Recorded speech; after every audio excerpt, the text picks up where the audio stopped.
Page 36, Hills. At the top of the page, they're introducing a new note for you. It's not really a new note on the keyboard for you because you've already had a G, so you know where G is on the keyboard, I hope. Any G. Group of 3, and it's the lower middle. It's right, and there's lots of G's on the keyboard. So you already know, hopefully you know where the G, you know the names of the keys on the keyboard is what I'm after. We've already covered them all. But in the music, we have a new note G, and this is for the treble clef, and it is the next to the bottom line here, and it is G. This is middle C, and you're going up to here. That's the G. So when you see that note shown there on page 36, sort of in the middle of the page, you're going to play this note on this key on the piano here. So finally, we have, when we're in this position, we have all these notes. We've covered them all now. I'll leave it to you to just memorize that note. Know instantly it's a G. As far as which finger you play with, it depends on where your hand is. Right now we're in C position, so you're going to play with the little finger, but that's just for now. We're going to move around eventually. Now let's cover hills here.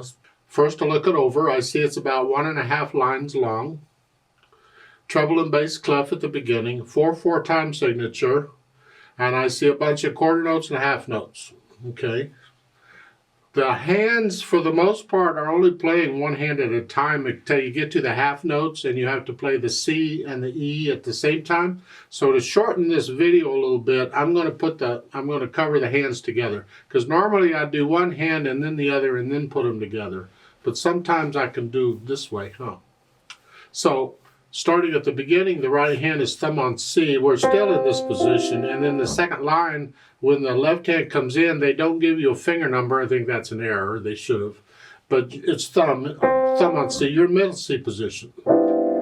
So it's there. You're just playing quarter notes. You get them all. And then the left hand gets it for the second line. And then for the half notes, it's a C and an E here.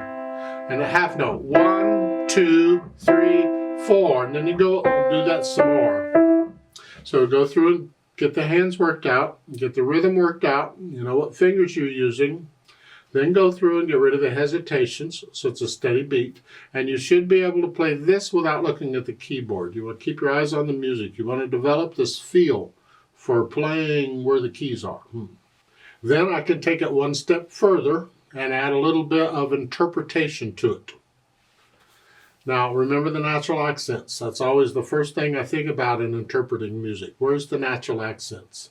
Well, in 4/4 time, it's 1, 2, 3, 4. So it's on the first beat and the third beat. The first beat is a little stronger than the third beat, and you feel these. That's why they're natural. 1, 2, 3, 4. I have to exaggerate them in the video so you can hear them better, but it's like... just the natural accents, but you feel these, you don't force them.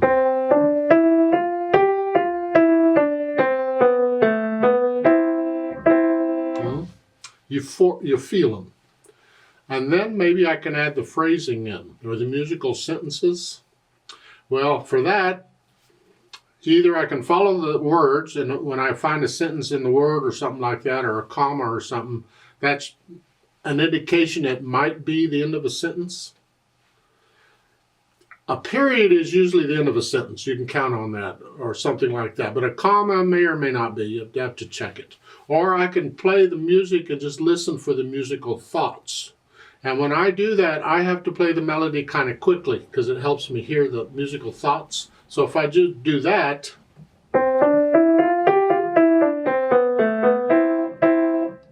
that's one musical thought. That's one sentence.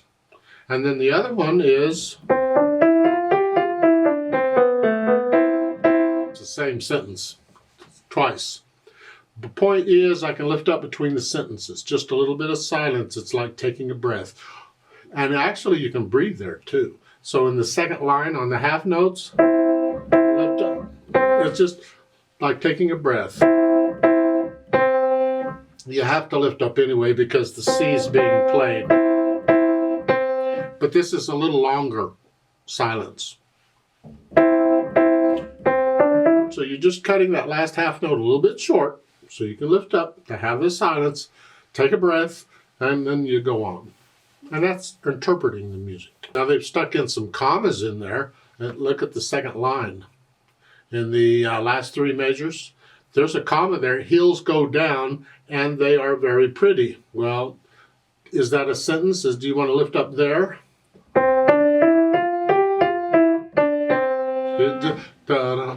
That's interpretation. It's up to you. I don't think it's a good idea in this case. I think this is really just two sentences, but I can't tell you it's wrong to lift up there. So the second line would be that. Lift up here, and then this heels go down. So just lift it up there. It's interpretation. I think I would just connect it there and just have two full sentences. Now on how fast you take this, they don't give you any indication. That leaves it up to you. How fast do you want to take it? If you were going to sing it, how fast would you sing it? You know, it's not super fast, not super slow, it's just somewhere in the middle, I suppose.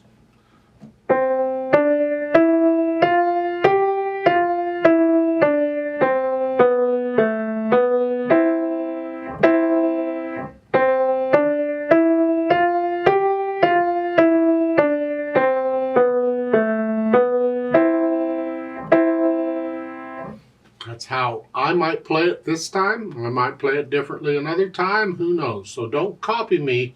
You read the music, you get into it, you make it yours. Let's play it together very slowly and double check that you have the correct notes and rhythms. We're not performing it. We're just playing to check notes and rhythms. I am going to lift up between the phrasing though. So I'll give us 4 counts.